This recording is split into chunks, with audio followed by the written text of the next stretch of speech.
A gente sempre fala por aqui nesse programa, vocês que nos acompanham são testemunha, o Brasil definitivamente não é para amadores, tá?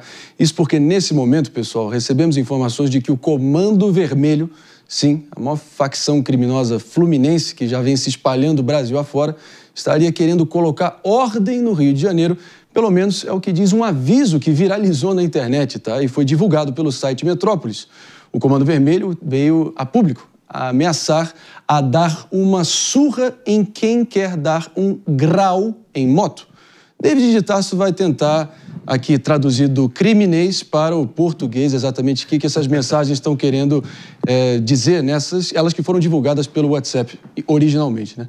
Exatamente. A galera do Randandandan pode se dar mal com o Comando Vermelho. É cômico se não fosse trágico. O que é dar grau em moto no criminês, no bandidez? É empinar a moto, né? Empinar e ficar com uma roda só. É o famoso grau que o pessoal tem o hábito no Rio de Janeiro, e não só por lá, aqui em São Paulo também a gente vê essa prática, mas fato é que esse comunicado, o Comando Vermelho se disse furioso com a presença da Polícia Militar do Rio e órgãos de trânsito nas entradas das comunidades, porque os traficantes do CV dispararam avisos em grupos de WhatsApp, alertando os moradores sobre a circulação de motoqueiros que desrespeitarem a lista de exigências, é isso mesmo, para rodar na região.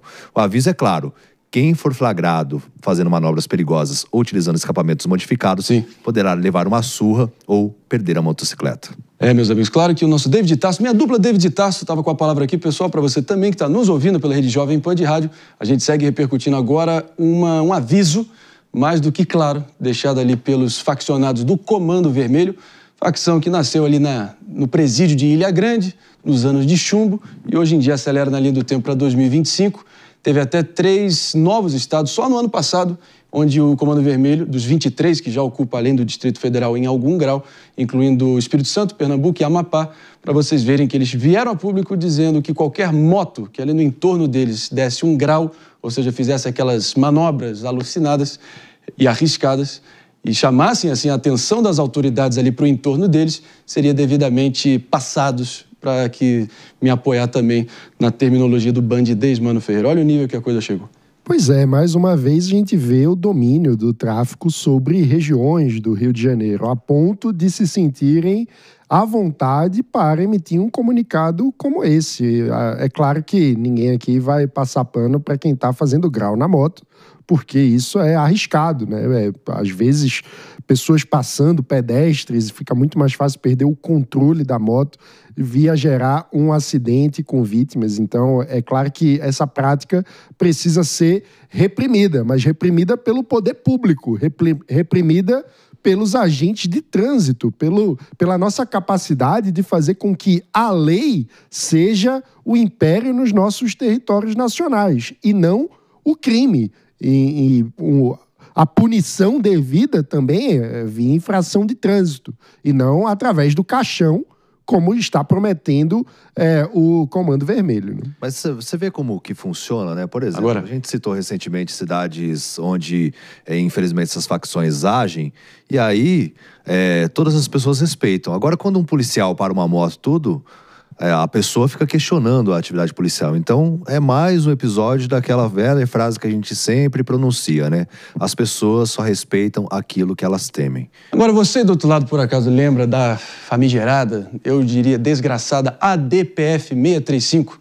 A decisão do Supremo Tribunal Federal, com seus 11 ministros que jamais subiram um morro sequer na vida, dizendo que realmente qualquer operação policial deveria ter uma bênção de todas as instâncias de justiça antes de serem realizadas, né?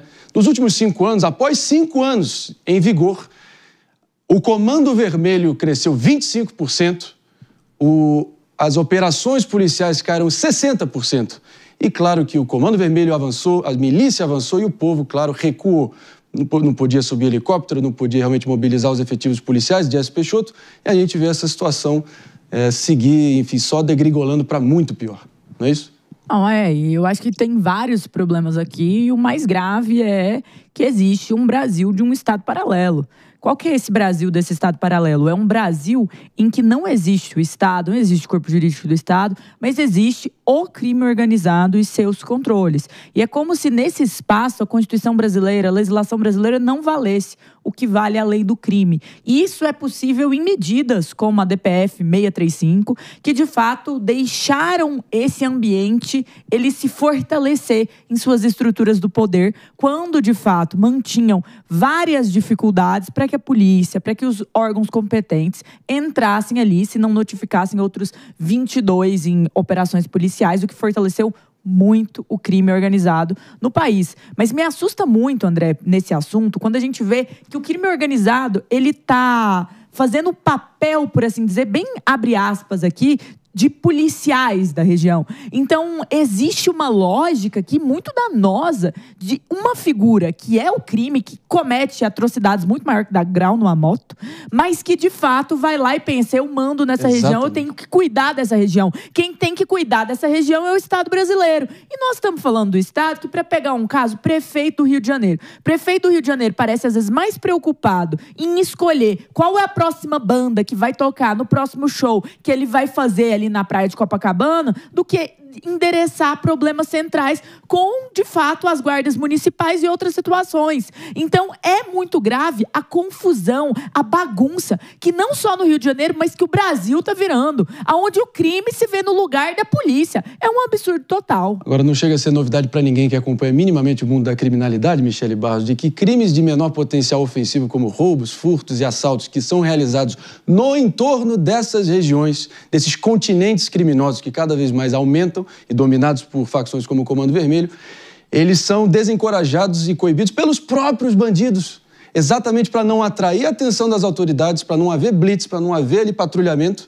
e realmente evitar com que o Estado retome o que é do povo, que eles subjugam, que eles oprimem. Então, olha o nível. Então, só escancar o quê? Se as autoridades quisessem, poderia realmente haver um combate efetivo. Jornalistas especializados e até documentaristas já mostraram isso, né, por tantas vezes. Essa ação, que é uma ação coordenada do crime, sendo o gestor, o Estado maior ali dentro daquela comunidade e atuando efetivamente para evitar que ele tenha que pagar mais. Porque, na verdade, ele não quer o policial ali, porque o policial chega ali e, infelizmente, tem pessoas que não são corretas na polícia. Sim. E que, assim, vão pagar o arrego para o policial, para ele sair aqui da minha frente. Infelizmente, o sistema acontece e continua acontecendo. Vocês mencionaram a DPF e a situação de impossibilidade de entrar nas comunidades para fazer a atuação policial que existiu. Isso desencorajou os policiais de agirem. Lógico. Também os bons policiais de agirem, porque senão seriam legalmente cobrados.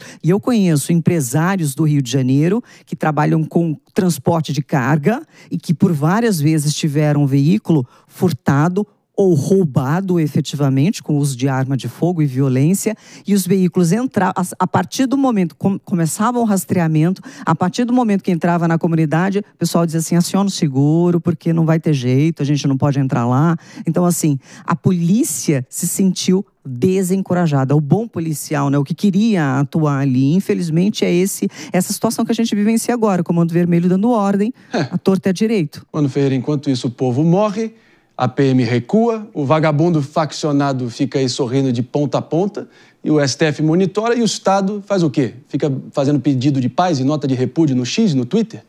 Pois é, e a gente sabe que a principal função do Estado é fazer com que os nossos direitos fundamentais sejam respeitados, que sejam mais do que uma letra morta na lei. A gente precisa que o Estado, de fato, consiga agir para nos dar segurança pública. E isso exige trabalho. Trabalhar dá trabalho. E aí tem muita autoridade que prefere fingir que trabalha, enquanto a gente finge que eles nos representam.